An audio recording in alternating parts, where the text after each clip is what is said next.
There was a win this week in the seemingly endless grift of the Trump 2.0 era.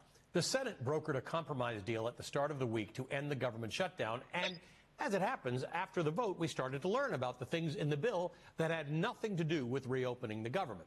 Politico reported Monday Senate Republicans secured a provision in the bipartisan shutdown-ending government funding package that could award senators hundreds of thousands of dollars for having their phone records collected without their knowledge as part of the January 6th investigation. That legislative language comes directly from Senate Majority Leader John Thune. You heard that right. A potential $500,000 payout for Republican senators whose phone records were subpoenaed in the federal criminal investigation into Donald Trump's attempt to overturn the 2020 election results. Congressman Joe Neguse thought that was outrageous, and he decided to put a Republican chairman on the spot about it live on television.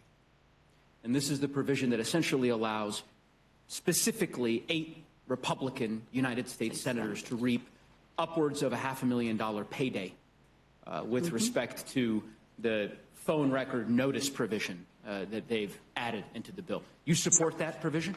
I didn't have anything to do with it, didn't have any knowledge of it.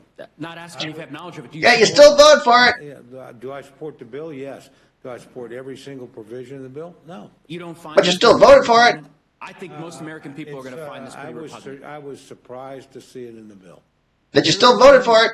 Proposed to remove what I think is a deeply insidious provision.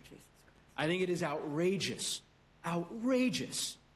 for these Republican senators to effectively guarantee themselves $1 million paydays. Retroactive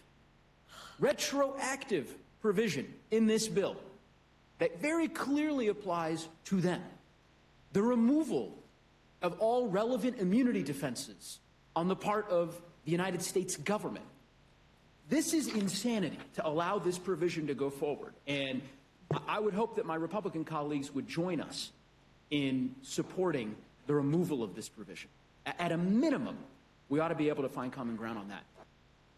The very next day, the Washington Post reported a provision tied to the investigation into the January 6, 2021 attack on the Capitol, buried deep in the bill to end the longest government shutdown in U.S. history, has sparked bipartisan outrage, with House Republicans vowing to try to repeal the provision later, even as the House passed the bill that includes it.